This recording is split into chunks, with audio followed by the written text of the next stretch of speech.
So welcome to our Employer Showcase series. I really do appreciate you guys showing up tonight. The success of the series is dependent on attendance. So by you showing up today, hopefully it will bring you some information, and you'll learn something about Mercy Works and Mercy Home. But I think what I want you to also understand is when you hear Kevin talk about his personal story, I hope that you'll realize that as you guys go through college, you're going to be learning lots of different skills, and you're not going to be pigeonholed into one specific area. So I think if you attend more of these sessions, you're going to hear these individual stories, and I really think that's where a lot of this value is.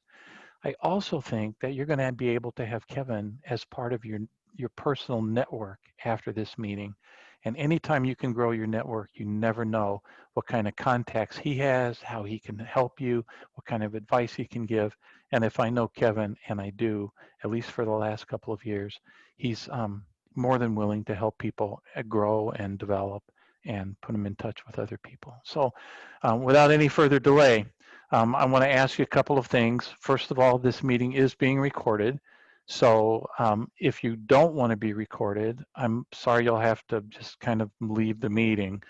But if you don't mind, hopefully none of your names will show up if I have the settings all right. Your pictures will, but your names won't. If you feel comfortable, like most of you seem to right now, please leave your cameras on. It gives Kevin an audience. So instead of just looking at blank screens with names on it, he's actually seeing people. And it's always a little easier to talk that way. Um, when you have a question and when Kevin's open for questions, um, you can use the chat bar, but it's a lot more interactive and much more like a meeting if you just unmute yourself and ask him. This is the way that you can interact with him. You can create even a superficial relationship now where if you want to reach him later, you'll at least know who you are and who he is. So thank you for all of that. Without any further delay, I'd like to introduce Kevin from Mercy Home, Mercy Works. He's the manager of vocational training and placement. And Kevin and I have known each other since I took this job about 2 years ago.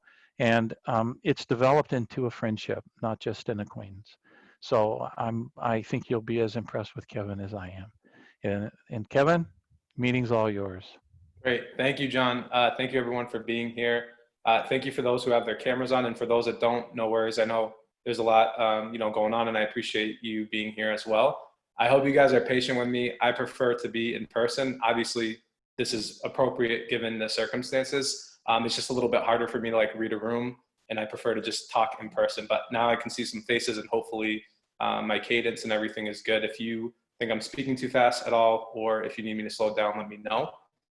So yeah, I'll go right into it. I'll start with Mercy Home, and then I'll take a little break of just asking for questions, and I'll kind of go into my personal story.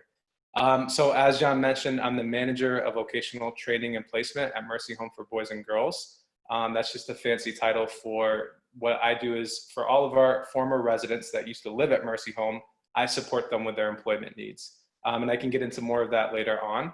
But let's talk a little bit about what Mercy Home is and Mercy Works is, so that you guys get a good sense of what the organization is and if it's something that you might be interested in doing. Mercy Home for Boys and Girls, we are a therapeutic residential facility for young people ages 11 to 24 in the city of Chicago who have experienced some type of trauma. So what that means is our young people come to our facilities to live with us for a period of time. It could be for a year, it could be for 2 years, it could be even more. It just depends on their treatment needs. And while they're at the home, they receive educational, therapeutic, and career supports to help them with their next steps in life. So ideally, you have a young person that comes to the home, they get acquainted, and although it is never ideal to leave your home regardless of the circumstances, they come into Mercy Home, they get those supports, and especially therapy being one of the biggest ones. And we really do want to talk with them while they're with us about what their aspirations are, what their goals are, working towards those goals, and again, trying to uncover some of the challenges that they've experienced in their life and where they want to go from here. And it's important to note too, to not make the young people and families that take advantage of Mercy Home services sound like they're on an outlier. We all have different traumas that we've experienced in our lives. Some are small, some are big. There's all types of challenges we face. So they're not unique by any means, but they do have an opportunity to receive support while they're with us, and we're really happy that we get to do that. So to get a little bit more into detail about Mercy Home, typically when I'm trying to talk to people about what it is and break it down over the phone, I say, imagine that we have two different campuses, which is what we do. So we have our boys campus, which if anyone is familiar with Chicago, it's in the West Loop neighborhood. So that's where our young men live.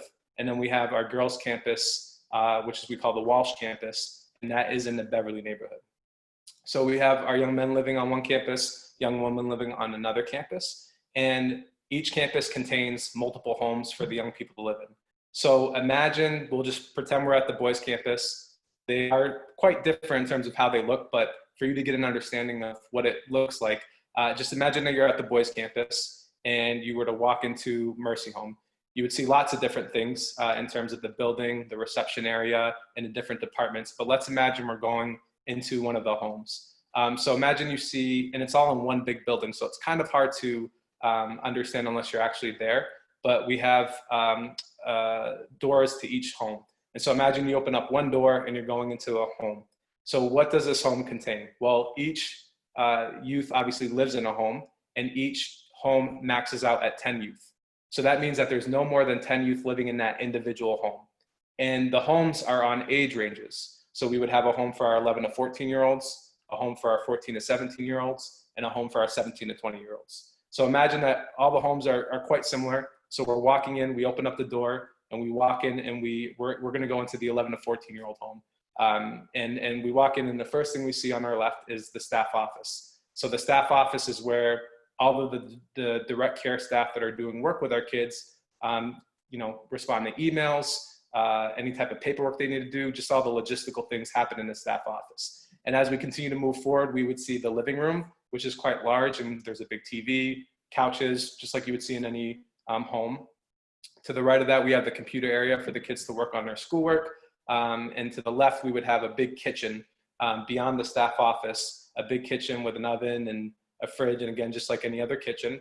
And then if we were to walk all the way straight back, almost dorm style, like it might be at EIU, is where all the young people live, or the kids for that home. So again, we're in the 11 to 14-year-old home. So there would be 5 rooms in that home, and each youth shares a room. Now this looks different because of COVID, and we'll talk about that as well. But if this is pre-COVID, this is what I'm talking about. So that you'd walk in and you'd see 5 different rooms. And again, each youth splits a room. 5 times 2 is 10. And remembering that every home maxes out at 10 youth. And then there's a laundry room and bathrooms. So I kind of just try to paint that picture to say we could go into one home, we would see that, another home, we would see the same thing. And again, it's at different age ranges. And then the staff that work there in that specific home, you would have a program manager who would oversee the entire home for those 11 to 14-year-old boys. So the program manager would be the person overseeing, all of their treatment goals. And then they would also be supporting the staff that are working directly, we call them youth care workers, with our kids. So they're checking in with our youth care workers weekly to ask them about how they're doing with the job, how the youth are doing, and if they need anything, and of course, checking in with the youth and their families. So you have the program manager, the therapist. Each home has an individual therapist, which is really great.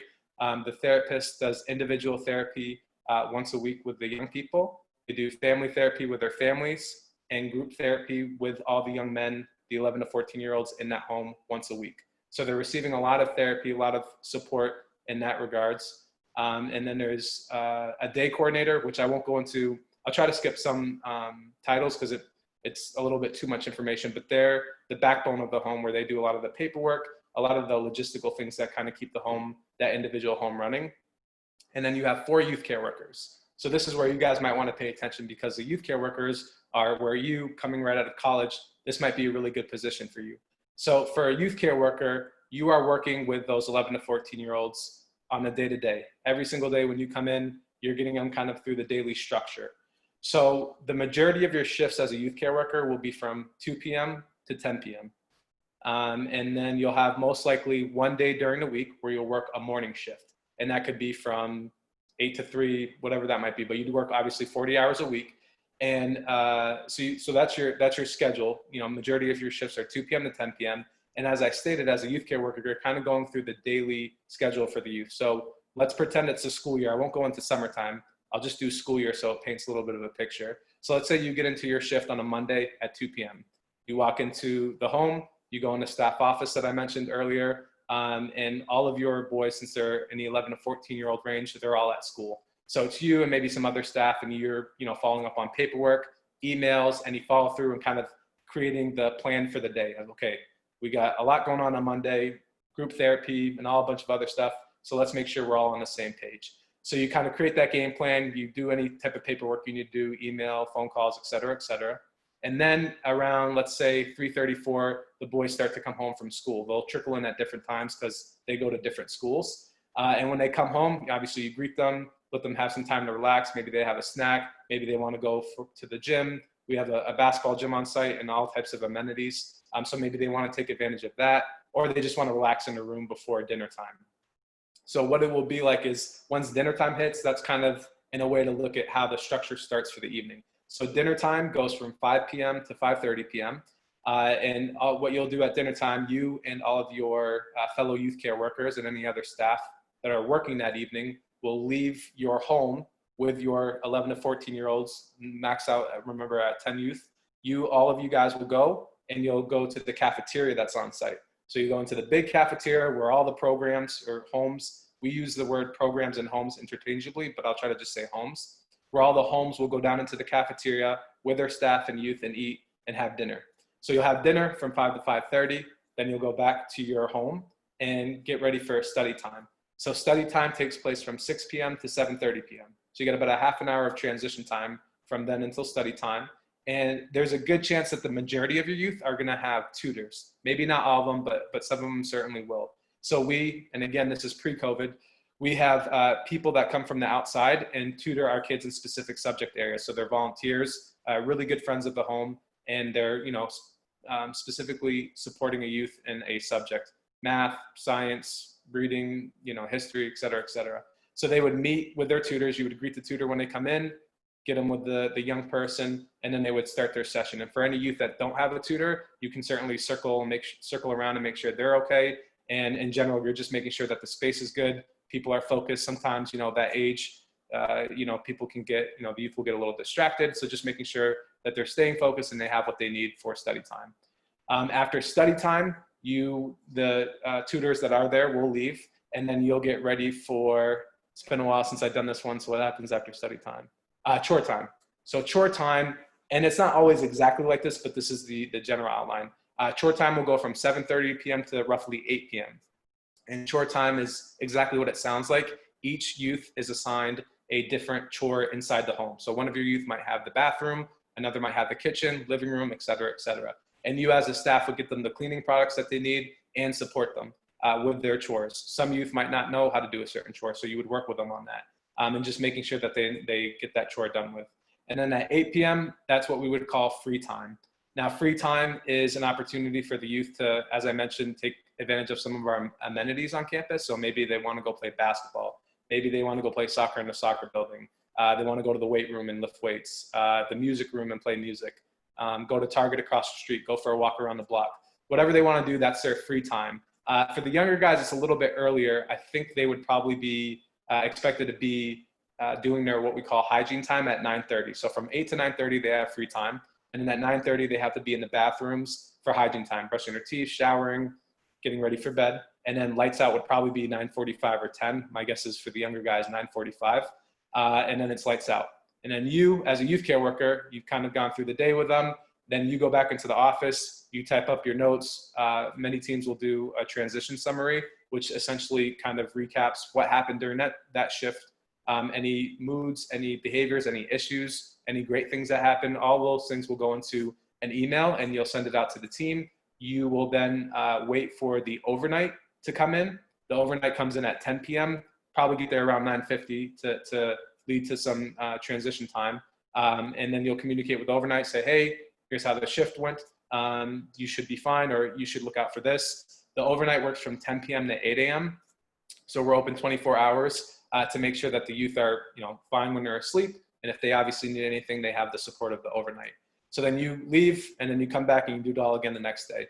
So hopefully that kind of shows you a little bit from me just speaking visually what a youth care worker looks like. There's a lot more that goes into it, but that really does give you a good foundation. And hopefully I didn't bore you in that explanation. So that's Mercy Home. That's the work we do. That's what you could be doing as a youth care worker. And that is what a home will look like, again, for our 11 to 14, 14 and 17-year-olds, 17 to 20-year-olds. Now there's this other thing called Mercy Works, which you guys might be wondering about. So Mercy Works is underneath Mercy Home, if you will. So Mercy Home started in 1887. So we have a really long history in the city of Chicago. But in 2001, some staff at Mercy Home said it would really be great if we found a way to get young college talent into Mercy Home to be able to work here and work with our kids. And they started the program called Mercy Works, which is an immersive experience, a year-long experience for college graduates to come to the home for 1 year. So typically if you guys graduate in May, it will start from July, and then it will end in July of next year. And in that experience, you will live at Mercy Home. You are not living with the kids, but you would live on the campus of where the young men live. They don't know that. There's an apartment tucked away in the agency for you guys to all live together. But you'd be living with 15, there's 16 total if it's a full group. So 15 other recent college grads from all across the country, which is a really great way to get to meet people and experience the city of Chicago together in this new type of work. So all 16 of you are in an apartment together. You have your own room. You don't have your own bathroom. You share bathrooms. There's a living room, kitchen, et cetera, et cetera. So that's the living situation. And then the work is kind of like I described. The majority of the placements would be youth care worker, but we also have some other positions as well that we hired through the Mercy Works program. So there's the admissions case manager, which I'll simplify these. I won't go into too much detail, but for admissions, that's our first point of contact when a youth is coming into the agency. So as an admissions case manager, you would be meeting with, let's say I'm a young man and I'm coming into Mercy Home. I would meet with you. You would learn more about my history and what I am hoping to get from Mercy Home. And I would get to learn more about Mercy Home and how it could potentially support me with what I'm looking for. My family or my guardians would also be part of that process as well, especially if I'm under 18. So that would be your role in admissions. So there's admissions, there's aftercare, which is now we call it community care, and that's the department that I work in. And so in community care, you would be working with our youth that used to live at Mercy Home, but have now transitioned out and are still in need of support. So I'm one of many different team members on the community care team. I'm the employment person, but we have an education person. We have therapeutic supports. We have housing, legal, what's another one that I'm not thinking, parenting, if there's parenting support. So we have all different people that are kind of specialized in these different avenues that can come up in anyone's life where they might need some support. And so all of our former residents and their families have access to our community care department when they transition out. So you could work there. And then we have, and this has kind of changed, so this is kind of funny for me to talk about. I won't talk on that just because we transitioned this one, so I won't touch on that. And then finally, we have our education and career resources department, where you could be an education or career person essentially for one of the homes. So you could be the career coach, kind of like what I am in community care, or the education coach, if you will. Well, I'm sorry about that. It's actually a member calling, so silence that. So you could be a career coach or an education coach for one of the homes, 11 to 14, 14 to 17, 17 to 20-year-olds. So those are the different placements in Mercy Works. And during your year, you're gonna work that job for the whole year, 40 hours a week. You get a whole month of training before you start working with our young people. So you get trained on how to work in a trauma-informed environment, how to navigate through some of the challenges that will happen, and just really everything you would need to know to be successful in this type of work. And of course, you're not gonna learn everything in that training. You're gonna learn a lot on the job. So you get weekly supervision with your supervisor, who's gonna be able to coach you every week and support you every week with any challenges you're having. If you're having issues, if you're struggling with your coworkers or with any of the youth, that is kind of your point of contact to help you through that. Of course, along with your teammates and with me and Katie, who's the director of the program. So with all that being said, I'll quickly touch on what it looks like right now, and then I'll leave it open to questions so that you guys can ask any questions, because I'm sure this is really something hopefully that some of you are interested in. So post-COVID, a lot of things have changed at the agency, as I'm sure you guys can imagine. we had to reduce our capacity in terms of the amount of youth living there, because, as you know, COVID is airborne, and if one person were to get it and bring it into the agency, it's a big threat to the safety of our kids and our staff. So we had to reduce the capacity of the youth living at Mercy Home. We went through a whole structured process with that, of making sure the youth that did transition home were safe, that we still kept in contact with them. And so I don't actually know our current capacity level right now. I want to say and I'm taking a huge guess, so don't quote me. I want to say we're probably maybe 50% of what we were before. We might even be a little bit more than that, but we've had to reduce, again, the capacity for youth. So a lot of the programming looks differently. And unfortunately, with all these changes, and especially because of COVID, our group that would have finished up their year in August, we had to cut the programs short in March, when all the kind of everything went down in March, with the NBA deciding to shut down, and COVID getting really, even though it was serious before, we realized just like how much of a challenge this was going to be. And again, we had a group of 12 living together, and we realized just how dangerous that could be. And also, they're from all different parts of the country, and in that time, I only remember not knowing if certain states were going to get shut down, and like what was going to happen, how would we get someone home to California. So we closed in March, which was really difficult and challenging. And then I actually had a group lined up to come in for this year. In fact, one young lady who we really liked from EIU was going to be in the group, and we had to say that we weren't going to run for this year after making a hard decision, I think about in April or May. It was a little bit before graduation, because we wanted to get on that. And we decided that we couldn't create a safe space for you potential Mercy workers to come in and have an enjoyable experience. And then, and this is just the realities of living with this pandemic, we've decided that we're not going to be able to have a group for next year. So if any of you guys are seniors and you're like, oh man, MercyWorks would be great, unfortunately, the MercyWorks program would not be available for you when you graduate in May. The year after, it could be rebooted, but as has been kind of the status quo with the pandemic, we're just playing it by ear, taking it a day at a time, and making sure that we're going to be in a safe environment. But that being said, I don't want that to stop you from being excited about Mercy Home. When I do talk to people that I've met because I used to recruit for the program, that were juniors last year and are seniors this year, I tell them, stay in contact with me, which all of you'll have my contact info after this session. And if you want to talk about what working at Mercy Home looks like, we've been on a hiring freeze for quite a while, but we're slowly starting to open up and say, hey, there's certain positions available, some of them being youth care workers. And typically around the summertime, we get a lot of transition. So, there's no promises, but definitely stay in contact with me. And if there are openings and there are ways where I can, support you in getting interviewed, or just helping you learn more about how you could potentially come to Mercy Home, just let me know. But again, if you're a senior and you're excited about MercyWorks, we definitely will not be running by the time you graduate. If you were a junior and you had a whole nother year, then that could potentially be something, but there is no word on whether or not we will be running again in 2022. So you'll have my info, you can stay connected, and I will certainly keep you guys up to date with all that stuff. And the last thing I'll touch on, and then you guys can do Q&As for this section, and I'll talk a little bit about me, is skills was something that I think John highlighted that he would like for me to talk about. So I think the number one thing that you can get from this, and I promise you, honestly, anything you do in life, but especially in social services, is the ability to build genuine and authentic relationships with people. Our young people have come from some pretty challenging circumstances, and they deserve and need people that are going to be there for them and supportive. But in order to facilitate that, you have to be able to meet a young person where they're at and build that relationship, whether it's over sports, reading, school, going for a walk, music, anything you can think of. Really finding that connection point and building those relationships with our young people. That's one of the biggest skills. So being able to make someone feel comfortable, being able to be in awkward situations. I'll never forget my first day at Mercy as a Mercy worker. I go in, I say, hey, I'm Kevin. I was a Mercy worker back in 2014. I'll touch on that when I do my story. And they were like, oh yeah, one of the guys is out there. You can go and introduce yourself. And I was like, oh, okay. So I go out, say, hey, how are you?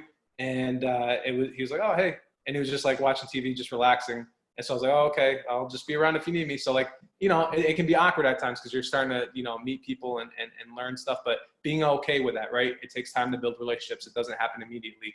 And then I would say also there's a significant level of grit that is really needed for this type of work. I'm sure with COVID-19, everyone on this call has developed some type of grit because of the realities of what we're living in, but being able to get through really tough and challenging days where maybe you're getting cussed at, maybe someone's throwing something at you, not that that's the norm, but where, our young people are really frustrated, and being able to navigate through those situations, but always be ready to come back the next day and say, hey, I'm ready to support our youth. And even though it was a rough day yesterday, I'm optimistic that today can be a better day. So I would say grit, being able to build relationships. I think passion is important. I don't know if you can tell from this call, but I'm a very passionate person.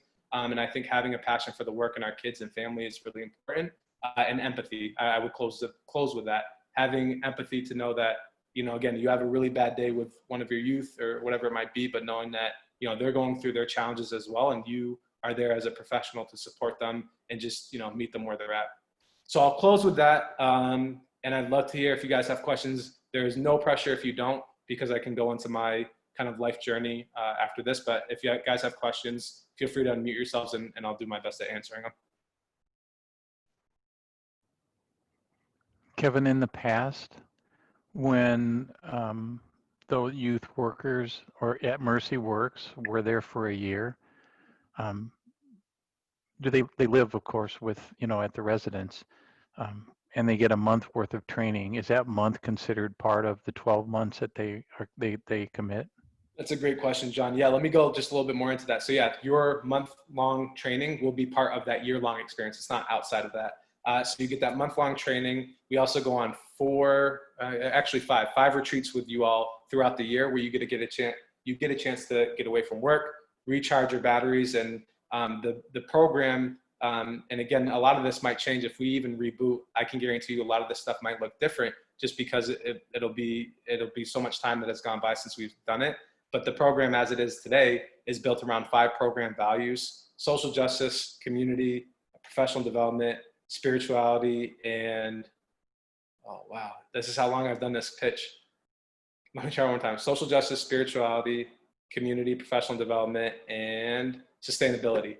So those are the 5 program values that we reflect on throughout the year. I always touch on, for spirituality, if you are of a religious denomination, great. We respect people from all backgrounds. If you're atheist, that's beautiful too. It's just a chance to explore spirituality with your housemates, not necessarily with the kids. And then all the other elements, those are part of the retreats that we go on throughout the year. You will also have weekly community nights every Wednesday night, where you get a chance to be with your housemates. You guys are off work on those nights. You have dinner together, and then we do different events based on those program values. So that's more of the communal side. You have the month-long training, you have the weekly community nights, you have the 5 retreats you go on. So our hope is that when you leave your year, you've built hopefully some pretty great relationships with your housemates, maybe some friendships, and have had that experience together, because it's a pretty intimate experience. Thanks, I should Kevin. also cover, because I forgot this too, during your year, because this is big, your housing's taken care of, so you're not paying for that. You get a biweekly stipend every 2 weeks. Your medical and dental insurance is covered. We were, and again, this might change, we were an AmeriCorps program, which means you get an education award for roughly $6,000 at the end of your year. And all the interest that accrues on your student loans, if they're public loans, throughout the year, AmeriCorps would pay for at the end of the year. And again, a lot of this will change most likely if you're a junior or sophomore looking at the program. But those basic tenements of your housing, some type of compensation, so a stipend as it is now, food, medical, dental insurance, that will certainly be the foundation of the Mercy Works experience. So definitely something that juniors and younger would be interested in. For sure. Great. Well, if we don't have any questions, you can unmute yourself if you'd like, but if you don't, that's fine. This is the part where I wonder if it will get boring, because I'm not really a big fan of talking about myself.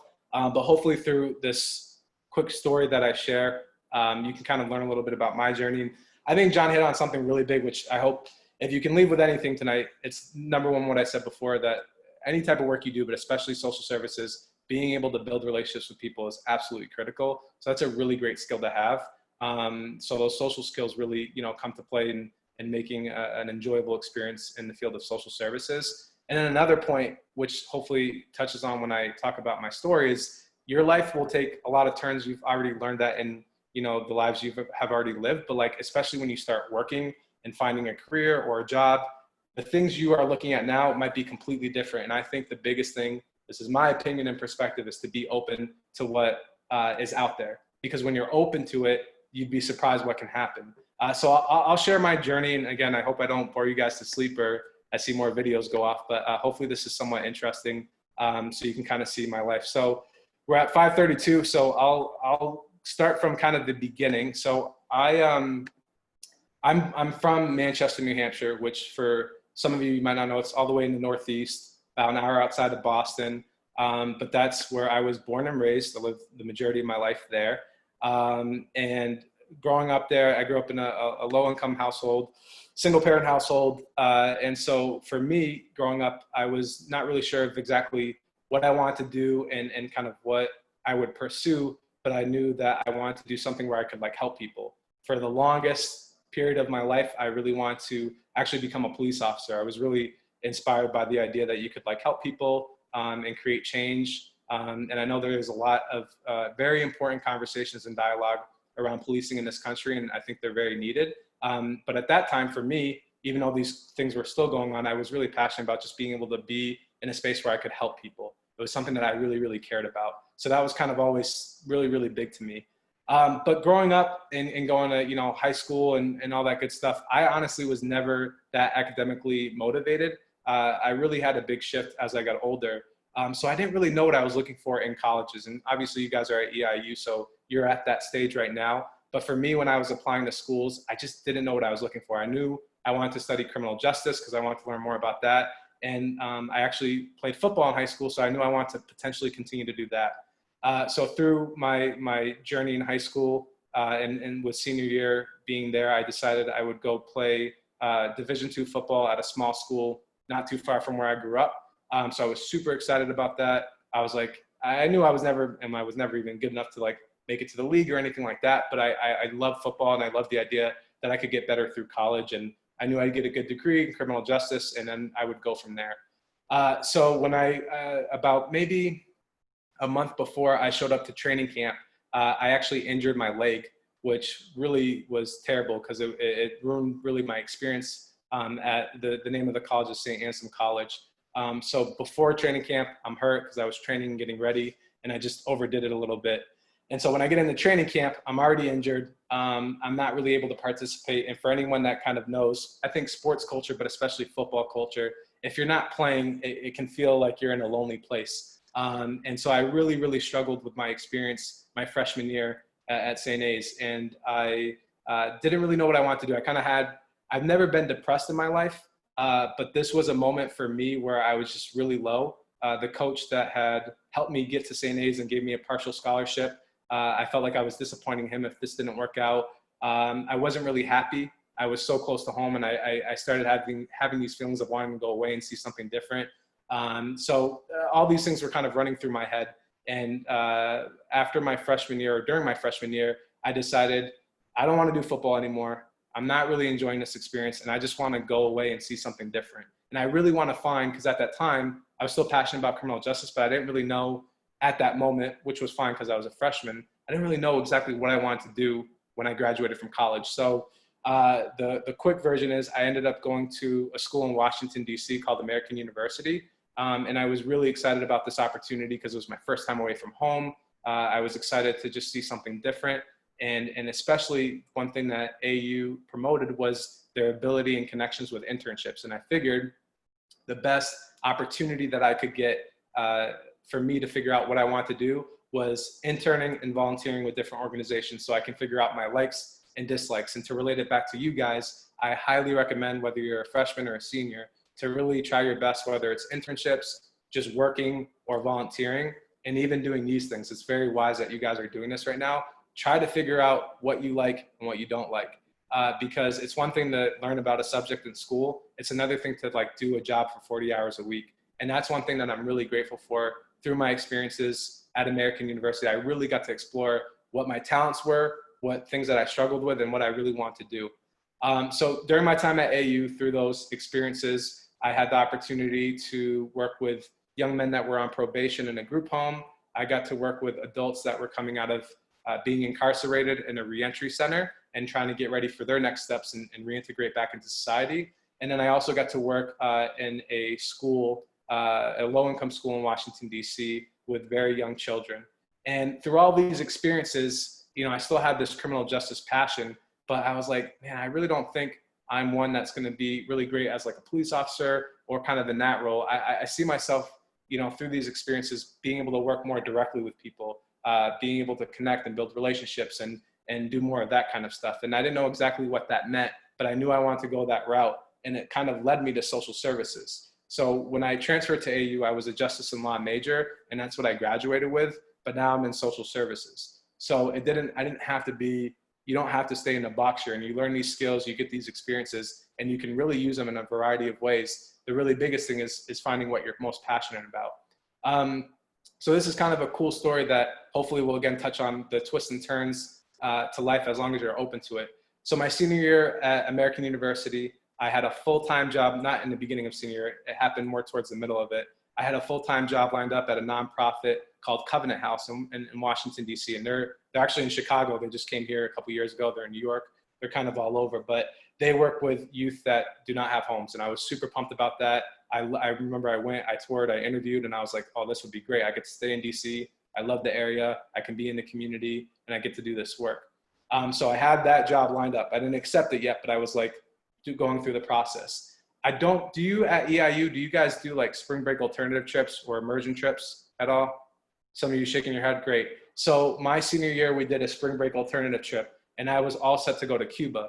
And I was super excited because I really wanted to learn more about the history and a lot of other stuff. And I knew at that time, and even now, it's really hard to go to Cuba unless you have like an educational purpose. So I was like, this is my chance. I'm really pumped. I got accepted. I even got a grant to go there. But I realized if I went to the program, I was going to wipe out my bank account, and I didn't think it was worth it. So I pulled out of the program, and I asked them if there's any other programs that I could join. And they mentioned a program in Chicago where they were going to meet with different organizations that worked with youth who were dealing with issues of violence and poverty. And I was like, oh, that's great. I've never been to Chicago, and I'm very passionate about working with kids at that stage of like wanting to work with people. So I signed up. So we went to Chicago. I, had no desire to like move to Chicago or really pursue anything. I really was excited for the trip. And Mercy Home for Boys and Girls is one of the organizations we met with. And I'll never forget getting the tour of the facilities. It was absolutely tremendous in that moment. I was like, wow, I can't believe what they say they're providing to the youth and the families. I can't believe they're doing this, but they must be, especially because of the infrastructure that I'm seeing. I was really, really impressed. But that was it. There was nothing beyond that. But the woman giving us the tour, she mentioned this program called Mercy Works. And she talked a little bit about it. And I was like, oh, that sounds interesting. And I guess I was just so impressed with it that I got her information, and I followed up with the coordinator of the program at the time. And at that moment, they were still accepting applications. So I ended up applying, and then I had an opportunity and I got accepted. I had the opportunity to weigh a full-time salary job in DC. And really what's a year of, especially with your stipends and everything, a year of not making too much money, but getting this great experience. And I tried to touch on this. I didn't go too much into it. Again, I don't like to talk too much about myself, but growing up in a single parent household, watching my mom live paycheck to paycheck, it was really like challenging for me because I was like, I by no means have any desire to be rich, but I definitely want to be financially stable because especially at that point in my life, because I'm like, I don't want to go back to how it was before. So from my, family, although they were supportive, mentors, they were all like, oh, you should take the job in DC. It's salary. It's a great opportunity. But there was just something about it. I was like, worst comes to worst, I go to Chicago for a year and I can come back to DC. So again, by chance, supposed to go to Cuba, end up in Chicago, meet with an organization. They happened to mention this program. I said, hey, I'll try it out for a year. And I absolutely fell in love with the agency and Chicago. I had never been there before until the trip. But when I moved here and I did the Mercy Works program, I absolutely fell in love with the city. Everything about the city is just, to me, really, really amazing, but especially Mercy Home, our kids, our families, and the work. So I was a youth care worker with the oldest youth, 17 to 20. And I loved it. I mean, from one moment you're going to play basketball with them in the gym, which is what I would do with my buddies normally. Then we get to play some video games, which I would do with my buddies still to this day. And then we would have important conversations around their treatment, their goals, social things going on in the world. These are all things that are just like, it's literally me being me, but getting paid for it. And I absolutely loved it.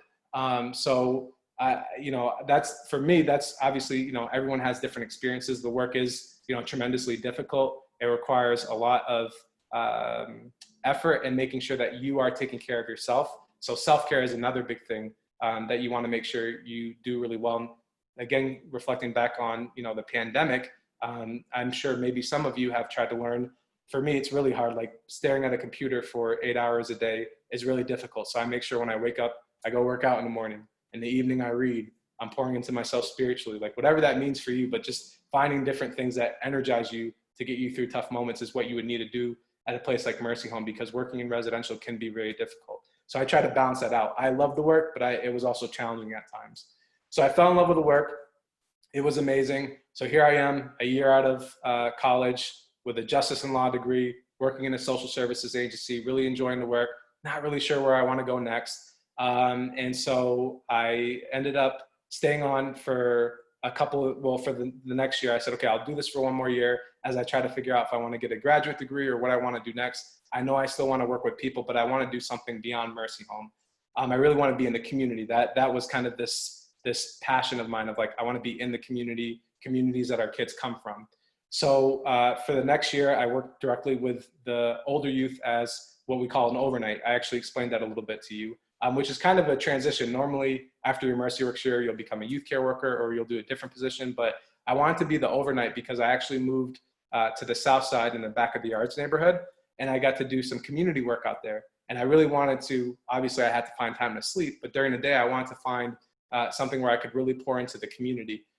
So I ended up living in this, it's almost like it's very different than Mercy Works, but I lived in this intentional community more for older adults that were giving back to the community. So you get to live there for a really cheap rent, but in order to live there, you have to offer to do 5 hours of community service a week. So I was like, this is great. I want to get in the community. I want to figure out what I can do. I can still work at Mercy Home and I can get this experience. So during my time there, I was able to, with the help of a lot of the staff there, start a basketball program once a week for young men in the neighborhood, because there was a basketball, again, this is very separate than Mercy. This is a different organization where I'm living at. It's called the Port Ministries on the south side. And so I started a basketball program for young men in the neighborhood. They can come every Friday night. We had food, drinks. We tried to create like a little teen lounge. We got like a little N64, and it was really fun. We had a great time, and I got to develop that for like a year, and I really loved it. And again, it built my passion for like community and just being in the community where our kids come from. And then in all this time, one of the biggest things that really hit me, even when I came to Chicago at the first place, was the fact that, where our boys campus is in the West Loop neighborhood, one of the most booming neighborhoods economically, how does that look so different from maybe even the neighborhood I live in now in South Shore on the south side of Chicago? Why do these neighborhoods look so different? Why, are the resources so different? A lot of the conversations post George Floyd that we're having, I was looking at this stuff and I was like, this is just ridiculous. Young people telling me these stories from Mercy Home and the neighborhoods that they come from, about the inequities they face. And I reflect back to my childhood, again, growing up in a single parent household, paycheck to paycheck. I always lived with that anxiety, but I never dealt with violence. I don't remember violence being part of my journey or my neighborhood having any issues with violence. But that was a thing here in Chicago for some of our youth and for some of the neighborhoods I saw. And so I became very passionate about economic development through studying Malcolm X, who's like my hero, and a lot of other people. I figured economic development has to be the foundation for creating change. There's many other things that we need to focus on. There is no silver bullet, but I figured economic development is what we really need to focus on. So I was like, I want to figure out how to do this and actually like create economic development. I didn't really know what it meant, but I wanted to do something. So during that time, I kept working at Mercy in a few roles. I was the overnight. I was the career coach. Wow, I'm so sorry. I'm really popular if you can't tell. I was the career coach for our older youth, for the 17 to 20-year-olds. And then I became the coordinator of the Mercy Works program. So during all this time, I'm having these questions. How do you create economic development? and I decided to go get my master's in business administration, which was a really big kind of leap for me because I've never taken a business class in my life. I hate math. I'm one of those guys that I never saw myself in that role, but I really became passionate about wanting to start businesses on the south side and west sides of Chicago and really focusing on that, the economics part. And I figured if I'm actually going to do this, I have to learn about like starting a business and just business in general. So I went to DePaul to get my MBA, and I actually just finished in July, which I'm really happy to be done with that. Yeah, thank you. And that's just like, I'm super thankful for that. And now at this stage in my life, I am trying to, in the process of, and it's where you guys are maybe in your college careers of figuring out where you get to that next step. I really do want to start, I won't go into too much detail, but basically a small business. Imagine it's in south side or west side of Chicago that focuses on economic development. It's a place for us to continue to like enhance our neighborhoods, which have a lot of resources in them, but tap into some of the potential that isn't being tapped into now and enhance the economic infrastructure of these neighborhoods, while also balancing that without, you know, complicating things with gentrification and all that. So lots of things on my mind, but that's like my passion now that I have my MBA under me. And so I share that only to say, you look at a journey of saying, I want to study criminal justice, I want to be a cop, graduate with a justice and law degree, work for a social services agency, get my MBA, not to like brag or anything, just to say like, wow, look at all the twists and turns. But I was just following this passion of like, I really like working with our kids. I see these inequities. I want to be part of like just creating some type of change if it's possible. And I was just curious, and I just keep taking those steps. And I don't know where I'll be a couple of years from now. Like, I don't know if I'll achieve this dream. I hope I will, because I'm very passionate about it. But that's my whole point to you guys, is in this whole life story where hopefully you didn't get too bored. If you're open to things, it's amazing what can happen. How did I end up in Chicago when I should have been in Cuba for that trip? Be open to what's available, take advantage of stuff. And I think you'll really be surprised, not only with career and work, but like just in life in general, the type of doors that open. So I guess I'll close with that, and then I'll let you guys, if you have any questions, great. If not, I am not offended. Hi, Kevin. Initially, I just want to say, like, thank you for being so detailed and, you know, really giving us so much information. I think that's probably why most of us are speechless and don't really have a lot of questions, is because you really covered everything that, you know, you're really in detail about how the week goes, the day goes, how everything goes. And obviously it's a very versatile job and things change all the time. So the only question I really have is, when is normally like the application deadline for everything, or what process do we go through in order to, you know, obtain like a internship or a job or anything within Mercy Works? That's a great question. So let's make sure. And are you a sophomore, junior, senior? I'm currently a junior with a human services and community leadership major and a minor in Spanish. Gotcha. That's great. So, and that's a really great question. So let's make sure when we think about this, we separate the two. So there's Mercy Home and then Mercy Works, which is part of Mercy Home, right? So for Mercy Home in general, if you're looking for jobs, you would just go online to our website and apply to any open jobs that are there. And another easy way to say it is, you know, stay connected with me through email or LinkedIn. I'm open to anyone. And when it comes time that you're looking at different opportunities, let me know, and I can do my best to support you. And I will certainly do that. So that's one. Two, with Mercy Works, when it is running, and again, as I named, we're not going to be running for next year. And so hopefully we'll be running in what would be 2022? Yeah, because 2022, what it would be in a traditional sense is just right now, we would have been a month into our application going live. So essentially in September, the application goes live, and you would go on our website and you would create like a little portal. So your username and password, and then you would fill out our application through that. So you fill out the application online, and then you go through the whole process, which is actually outlined on our website, which is fill out the application, you do a Q&A with me or whoever's in my role, question and answer. If you have any questions about coming to Chicago, the program, we kind of clarify that to make sure we're on the same page. And then after the Q&A, you would do a phone interview with me, another staff member, and actually it would be the phone interviews with one person. So it would be with me or the director of the program. And that's about an hour and a half. We're asking you questions around working with our kids and also living in community. And then after the Q&A, we would have you do essays. They're very short, 1 to 2 pages each. It's just a chance to get to know you more personally. So that's step 4. So again, application on the portal, step 1. Step 2, question and answer with me. Step 3, and it's a very informal. Step 3 is the phone interview. That's formal.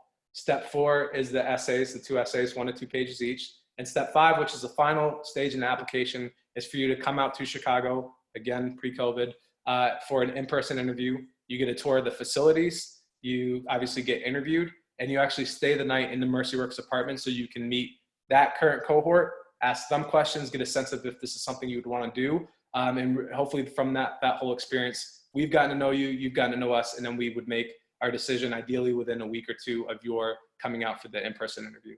And again, if it is running like it always has, and it does run again, when you do come out, I've had people come out before Christmas for their in-person interview. It's rolling admission, so you go as quickly as you can. And people have had offers for saying, hey, you're offered before Christmas, so they can take the holidays to think about it. So the earlier you apply, the better. And yeah, that's the application process. Thank you so much. And can you leave, I don't know, what is your contact information or email? I'll give it to John so that he can, Perfect. I'll give John my email and my LinkedIn. And that way, whichever one you guys prefer, you can email me or you can connect with me on LinkedIn and you can message me that way, whichever one's easier for you all. And we can stay connected that way. Okay, Right. thank you. I'm very happy to reconnect you guys with Kevin after this. I have to pick up something that he said there as he was talking through the 5 steps of interviewing and being placed with MercyWorks or Mercy Home. How many times did you hear Kevin say, you talk to me, you interview with me, I ask you questions? You guys are in a position right now where you're already interacting with him. He's part of your network. So if you cross paths with him 2, 3, 4 more times, he is already going to know who you are. It's not like a cold call. So being in this session today is helpful because Kevin may not recognize your name, but if you ever drop this in part of your conversation, I attended your session at EIU, he's going to make that connection. So this is all really good, not only for you being here tonight, but I'm appreciative of you even being interested in this. And Cassandra, I will be happy to connect you with Kevin after this, probably tomorrow. As you guys could tell, Kevin's phone was ringing, and unless that was his friends, you know that his job is never over either. Here it is almost 6 o'clock and he's still getting work calls.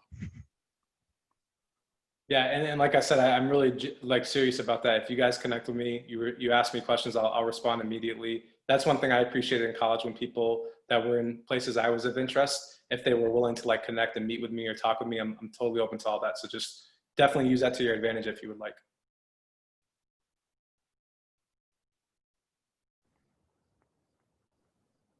Okay, awkward moment while people formulate their questions. Kevin, let me ask you something. Sure, yeah. You mentioned the coach when you were in high school that helped you get to college with a partial scholarship. Throughout your life, throughout so far, have you had other people that have helped you and mentored you as you've made this path to where you are today? Definitely. I mean, I think, as a kid, coaches and teachers and people that were super supportive and just having a solid family like that was just always encouraging is super helpful. So I definitely, that's definitely been part of my story. But then I'm trying to focus on you guys and what you can take advantage of. I think, again, take advantage of me. I'd be willing to support any way I can. Those are the types of connections that can really help. Since being at Mercy Home, I've been really privileged to build some really great relationships with I didn't do it on purpose. I wasn't like, oh, I'm looking for a mentor, but people I would definitely consider my mentors that when I go through tough times in life or just when I have questions, I can rely on professionally, but also personally. And I think, that's an important thing too. As you guys are in your college years, you have these opportunities to network and meet these professionals, and everyone's different. And I'm not saying this in a funny way. Not everyone would be, will be like me or like others that will say, hey, yeah, reach out to me anytime. Some people are very busy or maybe that's just not their strength, but taking advantage of the people that want to connect, want to support, because there's a lot of people that love to first of all, talk about themselves, but then also, support younger people who are trying to make their way in life. So I think to John's point, just take advantage of that, connecting with people, networking, meeting different people and allowing them to help you as you progress through life and your journey. So I know I singled Cassandra out, but if any of you are interested in talking to Kevin and reconnecting after this, just send me a quick email and I'll help you out with that, okay? If there aren't any more questions, we'll avoid any more awkward silences. Anybody have any other questions? Okay, I want to thank you again for attending this. I want to be respectful of everyone's time. I do want to tell you that our next Wednesday session, we're going to skip next week because it's midterm week, and then our next session is the week after that. So if you're interested in these, if you're interested in hearing people's stories, please register for those, and it'll work very much the same way. The format is much the same. You get to hear people's stories, you get to hear about their organization, and you do have an opportunity to add these people to your personal network, even if it's not within an industry that you're interested in. You could tell, I hope you could tell from Kevin's presentation and how transparent he was, not only about the opportunities at Mercy Works and Mercy Home, but how he shared his personal story. You're going to hear, if you attend more of these, you're going to hear me say the same thing, and it's that the people that are doing these sessions, I truly admire. That's why I asked them to do it in the first place. So I do admire every one of the speakers, but as you all know, there are different levels of admiration. And I can tell you from Kevin, he has my full admiration, and he truly is living what he believes, as you could tell from what he's done. So hope you guys have felt the same way. He's when he offers to help, he certainly means it. So one of the people that has become a friend of mine through my work, and I would certainly not hesitate to ask him, like I didn't this one. I mean, he actually did this tonight at 5 o'clock. So anytime I can help, or anytime Kevin can help, or anytime Bobby can help. I didn't introduce her. Bobby Kingery is the Director of Career Services. She's available to help you out too, just like I am. So we're having a little trouble with her microphone, or she would be talking too, but you can see her and you can make appointments with any of us. Kevin, any last words before we let you go? Thank you for your time, guys. I really appreciate it. I appreciate you guys being engaged. I know it's hard to do it virtually, but I just felt a lot of like just respect and just genuine like staring and, you know, just paying attention. So it really means a lot for me, and I hope you got something. And again, if you need anything, I'm always here to talk and stay connected. Great. So I'd like to end the session, but if everybody would mind unmuting your microphones, and let's give Kevin a golf clap and send him on his way. Kevin. Thank you. Thank you. Thanks, Kevin. Have a great night, everyone, and thanks again for attending. Take care, everybody. Bye.